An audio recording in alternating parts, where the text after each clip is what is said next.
Hey, what is up everyone? Welcome back to another review, and today I'm going to be taking a look at the Red Gundam, and of course this is from Mobile Suit Gundam GQuuuuuuX. Now, I will mention, if you do want to see the build of this, it's not in this video. I did it a couple of weeks ago, so if you want to see what this kit looks like out of box, then that is where you're going to see it. As for in this video right here, I'm going to be doing the review, and I will mention it has been detailed up and painted ever so slightly, so you're not going to be getting the full out-of-box experience right here. Anyway, as usual, this video right here would not have been possible without those awesome people over at Hobby Link Japan, so there is a link down there in the description. Now let's get right on into it. So first off, jumping right on into the aesthetics. Now, like I mentioned, this is somewhat detailed up and painted ever so slightly. Now, with everything that has been going on, I didn't actually record the doing of it, so just as a little bit of a quick breakdown, I did use some of, not all of the stickers. I opted for painting some of the parts. As for what I used on the yellow some of these here display markers, or well, not some, just one. And that was the yellow one in here, which looks a little bit like this. Now, these do have their advantages and disadvantages. The advantage compared to your standard Gundam marker is you do have a brush tip. It's very pointy, flows well, and it's actually really easy to paint up the details with. The downside is these are extremely, well, prone to getting scraped off or damaged. They don't actually hold on too well, so they're not great for on bare plastic that you're not going to top coat.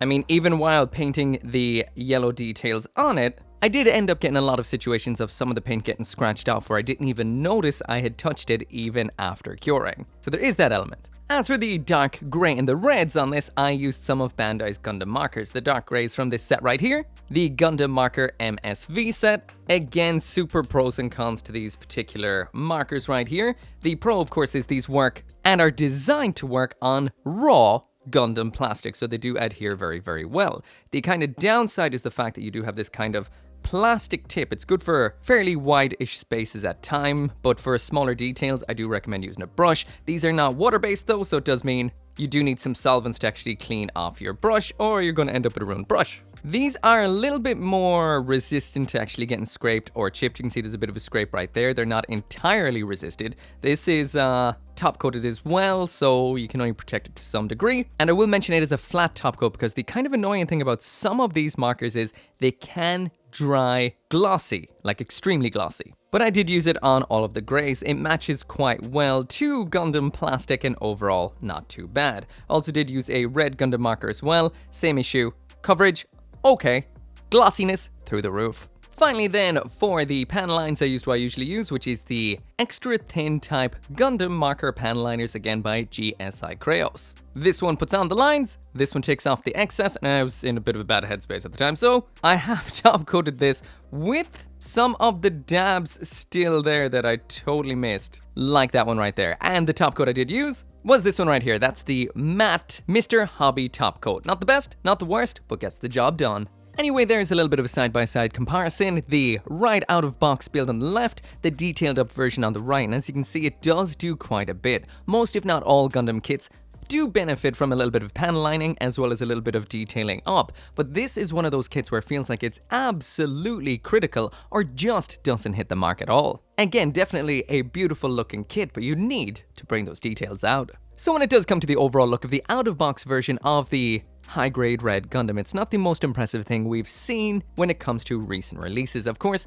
this does come down to the actual original design of the mobile suit in universe. They went with CGI designs that are incredibly detailed, and of course pulling that off in a small-scale, high-grade kit would be a little bit excessive or expensive. So Bandai did do pretty well, but you will have to put the rest of the effort in yourself. If that's not what you want to do, this may not be the kit for you. Anyway, there it is side by side with the original design with a little bit of detailing up. It does look incredible. Again, out of box build, a little bit flat. However, with all that mentioning of the details and all that out of the way, when it comes to the actual core kit, it is still incredibly impressive. All of the silhouette is there, all of the moving parts are there, the build is incredibly nice, and it is an impressive high grade at its core. The silhouette is the Red Gundam through and through. It has the Gundam crossed with Evangelion feel to it, and once again, it kind of does go without saying that this is definitely a love it or hate it design, and it has grown on me hugely after building the kit. There are a lot of exceptionally cool design elements about this particular model kit, one of which is something I've never seen before. The neck on this kit is absolutely ridiculous. We do have a little bit of a ball joint neck in that little yellow section with a little bit of a hinge at the bottom, but the actual fully functioning neck on this is built like a turret. There are 2 panels either side the head, which the actual head pivots on, so the head is pivoting within the head. That is definitely a unique design. A whole lot of fun, and looks kind of weird and cool to boot. The core fighter isn't really a core fighter on this kit because it's not in the core, it's actually the backpack. You can see the wings tucked around there and the thrusters on the bottom, which do look like the original Gundam's core fighter. This doesn't actually come off and transform or anything, which is a little bit of a missing piece of potential, but still cool. We have other nice details as well, like the recessed segments in the back of the legs. We've got these attachment points right here for the bits, although the little shiny bits there are stickers, which are done decently well. Of course, the back of the hands here, those are detailed up. I painted and panel lined it at the same time, so anything painted didn't get panel lined. And I did use some of the stickers like these ones right here. These ones are nice and recessed, so you don't really notice them too much. And we do have some of those kind of orientation lights you do see on aircrafts up on the shoulders too, which is quite nice, but these are not, well, easy to knock off. Besides that, there is a lot to detail up, like the yellow inside of the chest, as well as the red that would just have been in black. And I will mention, like I said in the build video, the eyes on this are color separated. So underneath we have some kind of insect looking compound eyes in blue, but I stuck the stickers on because stickers usually reflect the light back well. These ones though, they do catch the light sometimes, like it is right now, which looks cool, but it is hard to actually set up to catch the light with these eyes compared to your standard Gundam. Also, I love the way they've adapted the Gundam yellow armor sections onto the actual hip joint. These are ball jointed. Pretty cool. But yeah, anyway, into the full 360-degree spin of it, so you can see absolutely every aspect of this for yourself. Like I mentioned, a bit of a flaccid out-of-box build. It does need some detailing up, but the articulation and the overall silhouette and details are all there, so you can't entirely hate on it. Whether you like the design of the actual Red Gundam and the White Gundam is one thing, but the actual kit right here is very impressive. We've got some great articulation, great build to all these segmented aspects, and the blend of Mobile Suit Gundam and Evangelion aspects works so uniquely. Again, love it or hate it, this is completely different to any kind of gunpla out there for the best possible reasons. So jump now into the size comparison, and there it is side by side with the standard high-grade Gundam Revive on the left and the high-grade GQuuuuuuX on the right. The high-grade Police Saku, high-grade Gelgoog, high-grade Seed Zagok, high-grade Gundam Aerial, high-grade Gundam EX, and the high-grade Mighty Strike Freedom.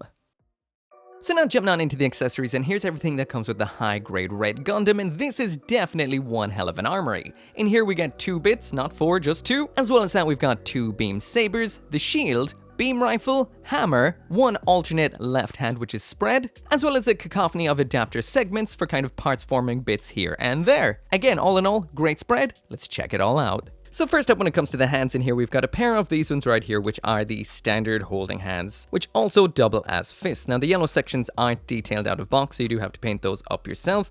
Detail wise though, very nice. And of course those little tubes are around at the back. You just have to detail them. The alternate hand in here I totally forgot to paint, mainly because it wasn't attached onto the Gundam, but this gives you an indicator or an idea of what these look like out of box. So they don't look bad, they look like standard Gundam hands, but they are missing the nice yellow sadly. Again, widespread left hand, always nice to get, and looking pretty decent out of box, most definitely. Also, I will mention that section right there looks like a hinge. It's not a hinge, probably in the actual design it is, just not with the model.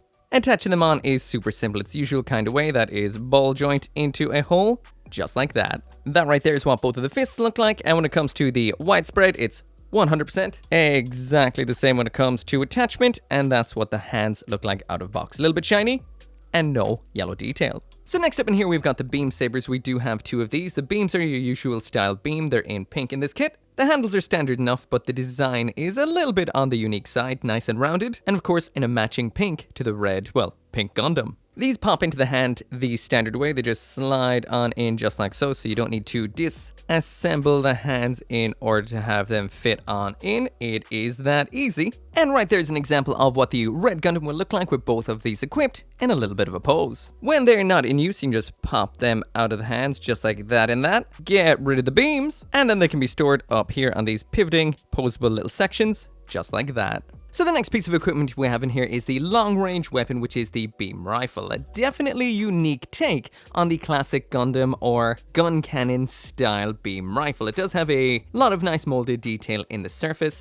The actual sight section is color separated, which is always nice. And as for the swinging handle mechanism, it's a little more unique than we'd normally see. So the handle swings out on this whole front section, just like that, side to side. And we do have a pivoting aspect to this as well, so it moves to the side like that, or the side can move around to the other side just like so. It almost kind of looks like this here could be an attachment point for something, but it's a little hard to tell. But there is nice movement and some unique aspects to it. Popping it into the hand is the usual kind of way. It's the sandwich style. Pop off the hand, separate the hand like two slices of bread, pop this in like the ham, and then attach it all together just like so, and it holds on very, very well.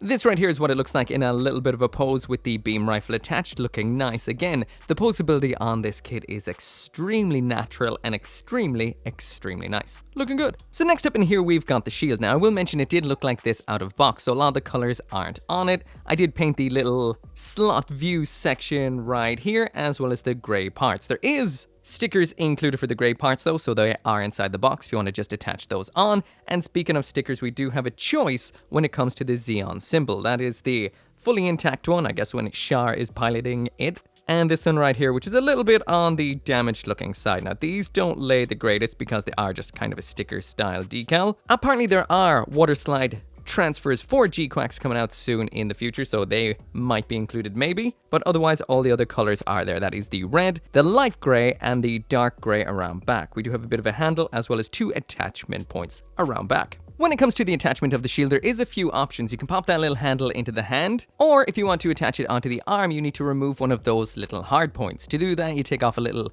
cap section, the standard looking hard point part, then you pop on a hard point that has a 3mm peg on it, and then back on with a small pink piece, and then the shield can attach onto that. It does have rotation and pivot, so you can get the shield nicely into the position you want, and it doesn't involve holding it with the hand, which is very cool for posing. However, if you don't want to actually pop it on the arms, but you still want to display it on the Gundam, we do have this section here. This is for storing it when it is not in use. It is a little bit of an adapter for the backpack. So you just attach this segment into the shield just like that.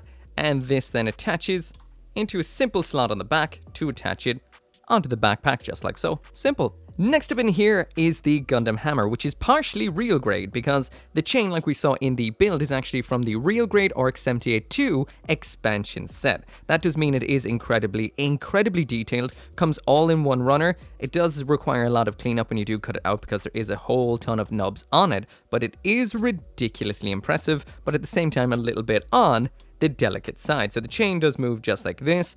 It's a little stiffer when it comes to the actual bending in this direction, but does have basically a bend to the X and the Y axis, which is always pretty cool for over-the-top poses, but it does mean that it is a little bit weak. It cannot support itself. I will also mention that these yellow sections aren't there. They were painted. This is just in solid gray. This is new. The end is new, but the rest is real grade. I will also mention there is a little bit of an adapter in here as well. This is for attaching it onto an action base not included. When it comes to attaching and posing the Gundam hammer, it can be a little bit on the awkward side because it is so complex, much more complex than your average high-grade accessory. First off, attaching it into the hand is easy. Just pop off the anchor end, pop it into the hand like so, and then you have to get yourself a little bit of an alternative small stand or large stand in order to attach the adapter onto, get the chain into the adapter while it's still in the hand, get it all into position while attached to the Gundam and the stand, so it can be a little bit awkward. The whole chain is floppy, so it means you can't really get it into a pose first and then stand it up. But overall, in the end, you will get nice poses and it will look really cool. So lastly in here, we do have the bits. Now, I will mention these are very nicely designed, but they do come with the caveat that they are not fully color accurate, which is a little bit on the sad side. Now, this is what they look like detailed up, and it does work out quite well, but when it comes to what they actually look like, here is what it looked like right out of box. So that is no yellow or red whatsoever, and a lot of the gray is missing in the actual recessed aspects of the various little thrusters and stuff on it. Now, they've kind of inverted some of the color on these sort of parts. The yellow sections which are these right here, are actually in grey on the actual finished kit, and the grey sections that are meant to be around them are just in standard pink. We are also missing the yellow and the grey in the top, and the red at the bottom, and there is meant to be a little bit of a light grey on these that I thought I did, but maybe I only thought to do it on one of them. There is a little bit of light grey around those parts right there, but yeah, out of box, not fully color accurate, but very, very nicely designed. So these of course can be attached onto stands to have them deployed. They just pop on via these 3mm holes, just like so. So if you've got small stands, even regular stands, these can be popped onto them. I've got a little bit of yellow, it seems, on that particular hole, so that's the one I'm going to attach it into, and you'll never even know. So you can pop them on stands like so, or even better yet, get one of these stands, which is the Action Base 4 or 5, I'm not sure which exactly one it is, and the Witch from Mercury arms, and you can actually set it up with those flying around, as well as hold the Gundam hammer into position, just like this right here.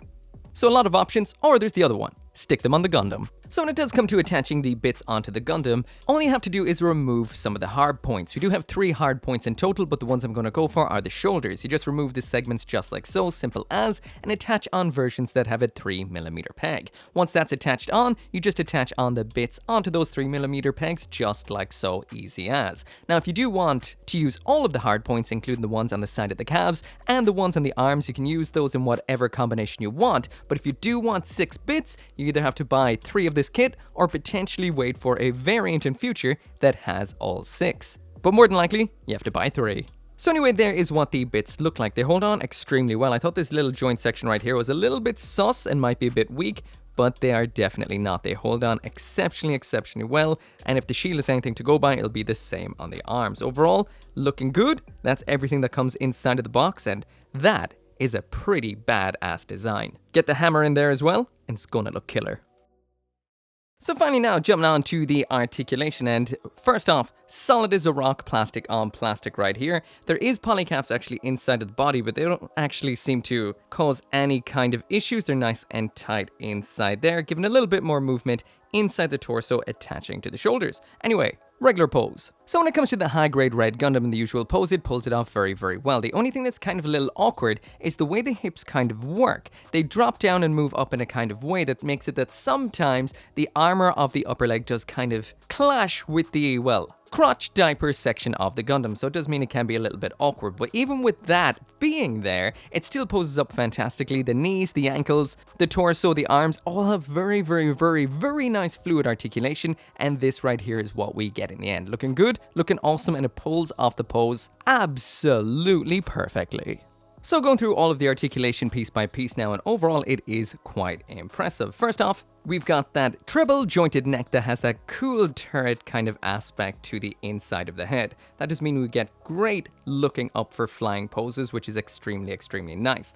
There it is all the way down with all joints. There it is all the way up with all of the joints, and there it is side to side, so not bad at all. We have polycaps inside of the torso, which means we've got polycaps inside the shoulder, which means the whole red section here can move like so, as well as down and up ever so slightly, giving you a little bit more to the actual shoulder joint, which is very, very nice. On top of that, the shoulder joint is a ball as well, and we do have a kind of locking element to that. And there are a couple of these in the kit, which I did mention during the build, so that does kind of keep it from moving too much in the shoulder. If you push it in, it will lock. The shoulder armor is separate, so the shoulder armor itself can move up and down independent to the arm. As for the overall movement of the arm, it can move all the way up to that point down there, or should I say up there, all the way down. So there it is, down, up, full rotation as usual. Full 360-degree spin at the upper bicep. The attachment point for the various equipment that can move in and out like so, and the actual wrist itself is your usual standard ball joint. When it comes to the torso in here, we do have multiple ball joints. There it is to the front,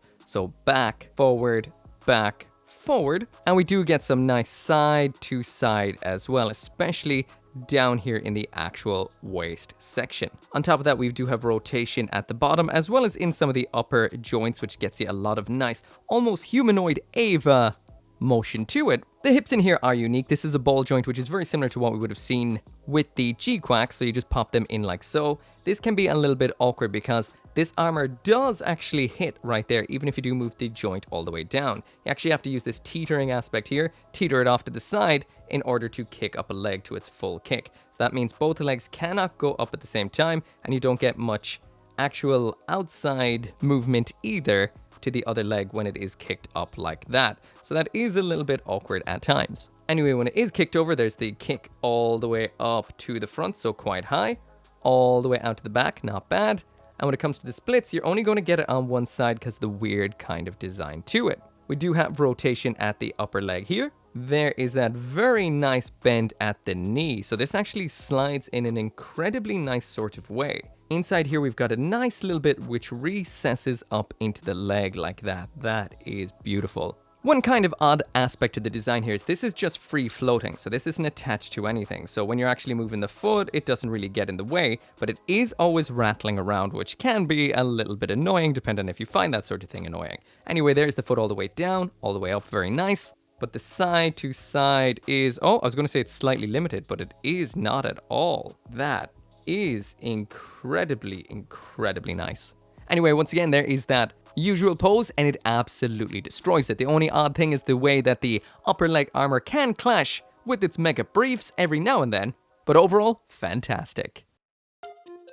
So anyway, that right there is it for the review of the high-grade Red Gundam, and this to me is gold tier, but definitely a high gold tier. There's the little chart there saying basically everything that it was ranked on. And when it comes to the aesthetics, that is definitely the weakest aspect here, which is sad because overall, this is a phenomenal looking kit when you do have it detailed up and panel lined. But right out of box, this is one of the most disappointing high-grade kits I've seen in quite some time. It's missing so much color all over the place, and even the nice detail that is molded into it is absolutely lost in that particular shade of pink. Again, if you are going to detail this up, it's going to look phenomenal and exactly like what you see on the screen in GQuuuuuuX, but out of box, compared to the last few releases, it's just not as good. So when it comes to the articulation and the overall solidness of this kit, it is absolutely phenomenal. It is rock solid, it pulls off poses so well, and the only thing that is a little bit limiting is the upper leg somewhat.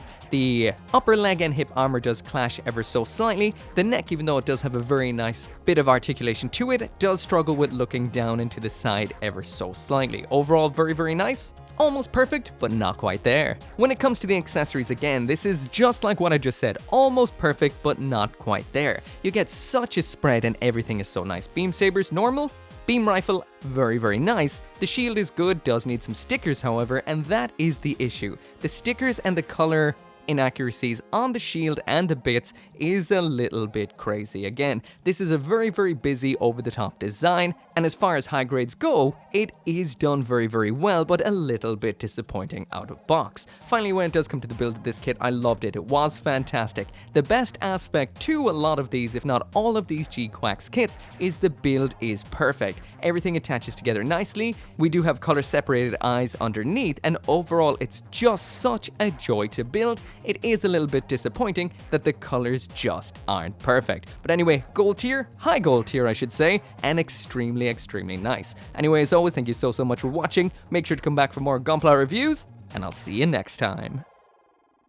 As always, all these videos on here would not be possible without each and every one of you guys watching these videos, so thank you so much. And special thanks to those of you who are helping out over on the Patreon, as well as on the channel members, including Abraxas, Caleb Engelhart, Joe, or G, 59061, Scotty Thomas, Simon, and Van Fawn.